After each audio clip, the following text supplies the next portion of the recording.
एक बनिया था, 5 रुपए का एक रोटी बेचता था। उसे रोटी की कीमत बढ़ानी थी, लेकिन बिना राजा की अनुमति कोई भी अपने दाम नहीं बढ़ा सकता था। लिहाजा राजा के पास बनिया पहुंचा।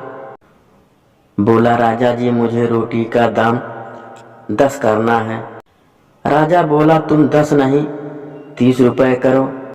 बनिया बोला, महाराज, इससे तो हाहाकार मच जाएगा।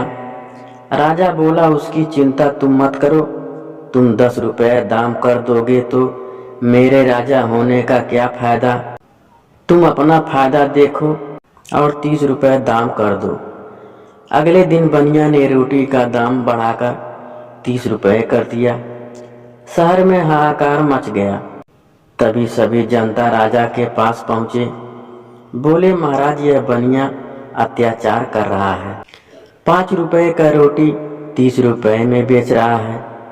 राजा ने अपने सिपाहियों को बुला, उस गुस्ताख बनिए को दरबार में पेश करो।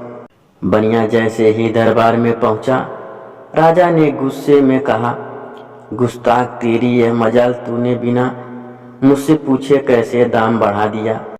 यह जनता मेरी है, तू इन्हें भूखा मारना चाहता है।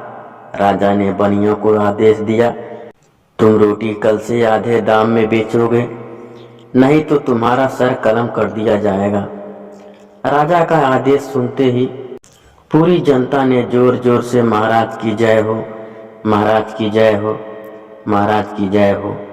नतीजा सुनते ही अगले दिन से 5 रुपए की रोटी 15 में बिकने लगी। तब जनता भी खुश, बनिया भी खुश और राजा भी खुश। स्त्री भक्त राजा। एक राज में अतुल बल पराक्रमी राजा चंद राज करता था। उसकी वीरता चारों दिशाओं में प्रसिद्ध थी। आसपास के सब राजा उसकी वंदना करते थे। उसका राज्य समुद्र तट तक फैला हुआ था।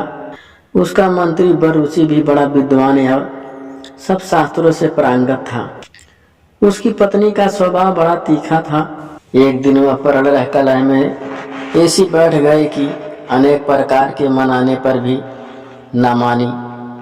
तब बरूची ने उससे पूछा, प्रिय, तेरी प्रसन्नता के लिए मैं सब कुछ करने को तैयार हूँ, जो तू आदेश करेगी वही करूँगा।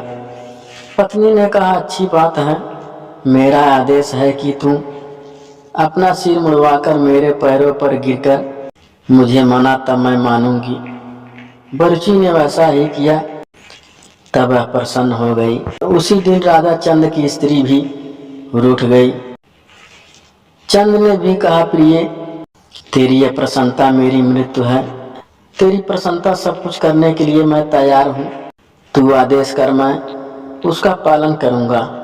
चंद्र पत्नी बोली, मैं चाहती हूँ कि तेरे मुख में लगाम डालकर तू उस पर सवार हो जाऊं और तू घोड़े की तरह हिनहाता हुआ दौड़े।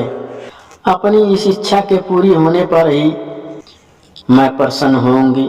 राजा ने भी उसका इच्छा पूरी कर दी। दूसरे दिन सुबह सुबह राज दरबार में जब बरूची आया तो राजा ने उसे पूछा, मंत्री, किस पुण्य काल में तूने अपना सिर मुड़वाया है। बरूची ने उत्तर दिया, राजन, मैंने उस पुण्य काल में सिर मुड़वाया है जिस काल में पुरुष मुख में लगाम डालकर हिनहिनाते हुए दौड़ते हैं। राजा यह सुनकर बड़ा लज्जित हुआ।